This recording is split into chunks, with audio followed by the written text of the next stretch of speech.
تو ایک شخص نے حضور سے کہا کہ حضور مجھے کوئی وصیت کیجئے۔ حضور نے اسے ارشاد فرمایا کہ تو غصہ نہ کیا کر۔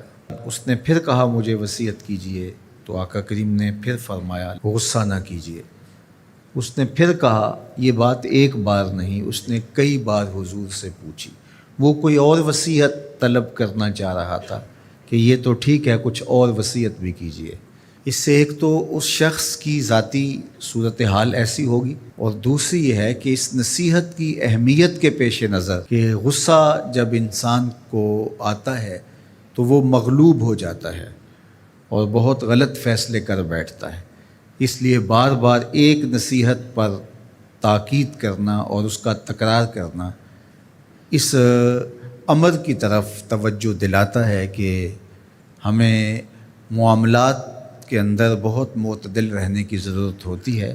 جو شخص غصے کو نافذ کرنے کی طاقت رکھتا ہے، ایک تو ہوتا ہے کہ بندہ غصے سے خود اپنے آپ کو بے چین کرے گا، لیکن اپنے غصے کو نافذ نہیں کر سکتا، غصہ نکال نہیں سکتا، خود پیچ و تاب کھائے گا۔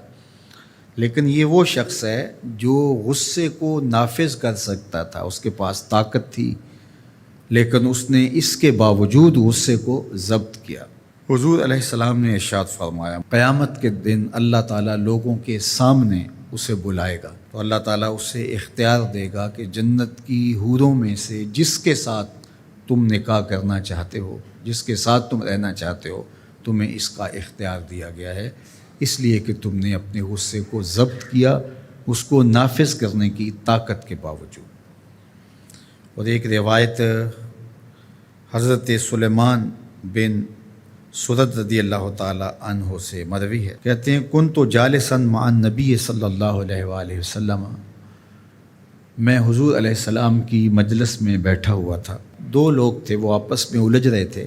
ان میں سے ایک شخص کا چہرہ غصے سے سرخ ہو گیا، رگیں پھولی ہوئی تھیں، اور ایک دوسرے کے لیے سب و شتم کا ماحول پیدا ہو گیا تھا۔ اللہ کے رسول صلی اللہ علیہ وآلہ وسلم نے ارشاد فرمایا، میں ایسا کلمہ جانتا ہوں کہ اگر یہ کلمہ پڑھ لیں تو ان کا یہ غصہ زائل ہو جائے گا، ان کی جو کیفیت ختم ہو جائے گی۔ اور وہ کیا ہے؟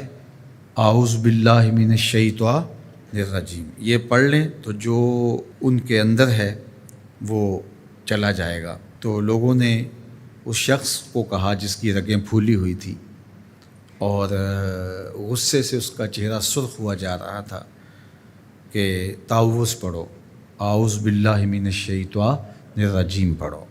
اور یہ اللہ تعالیٰ نے قرآن مجید میں ارشاد فرمایا ہے کہ جب غصے سے انسان بے قابو ہو جائے تو اس کو چاہیے کہ وہ اپنے غصے سے باہر نکلنے کے لیے تعوذ پڑھے۔ ایک روایت میں ہے، اللہ کے محبوب نے ارشاد فرمایا، تم میں سے اگر کوئی شخص غصے میں آئے تو وہ خاموش ہو جائے، تو خاموشی سے غصے کا لیول نیچے آنا شروع ہو جائے گا۔ اور ایک روایت میں ارشاد فرمایا، جب تم میں سے کوئی شخص غصے میں ہو تو وہ کھڑا ہوا ہو تو وہ بیٹھ جائے، اور اگر اس کا غصہ اس سے زائل ہو گیا تو ٹھیک، ورنہ لیٹ جائے۔ یعنی اگر وہ کھڑا ہو تو بیٹھ جائے، اور اگر بیٹھنے کے باوجود بھی غصہ ختم نہیں ہونے پا رہا تو لیٹ جائے، خاموش ہو جائے، تعوذ پڑھے اور بیٹھ جائے یا پھر لیٹ جائے۔ تو یہ چار صورتیں غصے کو کم کر دیتے ہیں۔ تو غصے کو نافذ کرنے کی بجائے کوشش کرنی چاہیے کہ غصہ جو ہے وہ فروغ ہو جائے، چونکہ غصے میں انسان ایسے امور کر لیتا ہے کہ بعد میں اس کو سخت پچھتاوا ہوتا ہے۔